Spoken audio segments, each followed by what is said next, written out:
ഇത് കണ്ടോ, ഒരു ഇലയുടെ വലിപ്പം നോക്കി ഉണ്ടോ. ഇത് അറിയാത്തവരായിട്ട് ആരും ഉണ്ടാവില്ല. നമ്മുടെ ബസളച്ചീര, ബജിച്ചീര. മക്കൾക്ക് ഇഷ്ടമാണ് കേട്ടോ ഇതിൻ്റെ ബജി. ഞാൻ വലിയ ഇല എടുക്കാറില്ല, കുറച്ച് ചെറിയ ഇല, ഇങ്ങനത്തെ ഇലകളെടുത്താണ് ബജി ഉണ്ടാക്കി കൊടുക്കുന്നത്. അവർക്കിഷ്ടമാണ്. പിന്നെ ഞാൻ ഉള്ളിവട ഉണ്ടാക്കാറുണ്ട്, ഉള്ളിയുടെ കൂടെ ഇട്ട്. പിന്നെ അതിനേക്കാൾ ഇപ്പം ഏറ്റവും കൂടുതൽ ഞാൻ ഈ ഇലകൾ കൊടുക്കുന്നത് ഇവിടെ ഇഷ്ടംപോലെ കണ്ടാൽ ഞാൻ വഴിയിലൊന്നും പടത്തിയല്ല വിട്ടിരിക്കുന്നത്.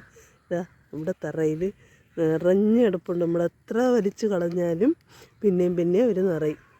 ഇവിടെ എൻ്റെ ഒരു നമ്മുടെ വാഴയുടെയൊക്കെ ഇലകളും ചപ്പുചവറെന്ന് പറഞ്ഞാൽ പ്ലാസ്റ്റിക്കൊന്നും എടുത്തില്ല, നമ്മുടെ ഇലകളും അതൊക്കെ ഞാൻ കൊണ്ടുവന്നിടുന്ന സ്ഥലമാണ്.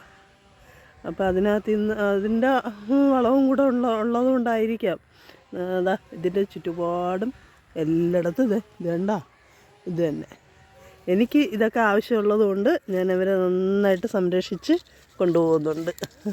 എൻ്റെ കോഴി കുഞ്ഞുങ്ങൾക്ക് ഞാൻ മിക്കവാറും ദിവസം വേറെ വലിയ പുല്ല് അങ്ങനെ ഞാൻ എടുക്കാൻ വേറൊരിടം പോകാറില്ല. വാഴയുടെ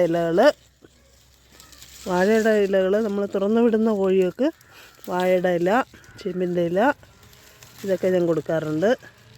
നമ്മുടെ അടച്ചിട്ടിരിക്കുന്ന കുറച്ച് കോഴിയുണ്ട്. അപ്പോൾ അതിന് ഇങ്ങനത്തെ ഇലകളും ഒക്കെയാണ് കൂടുതൽ. ഈ ചീരയുടെ ഇല തന്നെ ഞാൻ കൊടുക്കുന്നത്.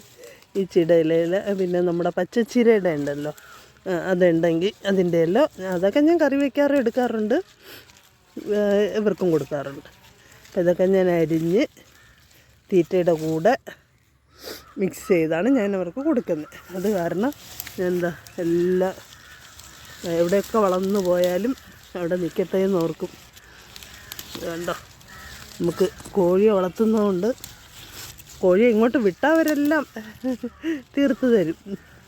എൻ്റെ ചെടികളും എല്ലാം തീർക്കും. അത് കാരണം അവരെ ഞാൻ വിട്ടാലും ഞാൻ അവിടെ നിൽക്കും. കുറച്ച് സമയം അവരെ വിടാറുള്ളൂ. ഇപ്പം നമുക്ക് ഇത്ര ഇലകൾ മതിയാവും അവർക്ക് ഇന്നത്തെ തീറ്റയ്ക്ക് കൊടുക്കാൻ. പപ്പായയുടെ ഇല ഉണ്ടോ, ഈ പപ്പായയുടെ ഇലയും കൂടെ ഞാൻ എടുക്കാറുണ്ട് കേട്ടോ. അവർക്ക് ഞാൻ ഇതും കൂടെ അരിഞ്ഞിട്ട് കൊടുക്കും. ഇത് നമ്മുടെ മുട്ടയിടുന്നവർക്ക് വേണ്ടിയുള്ള തീറ്റയാണ്.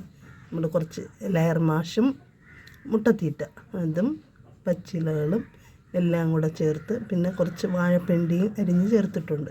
അതെല്ലാം കൂടെ ചേർത്ത് നമ്മുടെ മുട്ടയിടുന്ന കോഴിയൊക്കെ കൊടുക്കാനുള്ള തീറ്റയാണ്. ഇനി മുട്ടയിടാത്തവരും ഉണ്ട്, അവർക്കുള്ള തീറ്റ അടുത്ത്.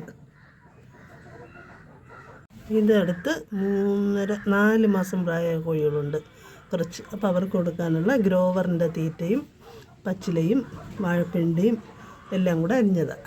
ഞാൻ ഇങ്ങനെയൊക്കെയാണ് എൻ്റെ കോഴികൾക്ക് കൊടുക്കുന്നത്. ഓരോരുത്തരും ഓരോരോ ഭക്ഷണ രീതികളായിരിക്കും.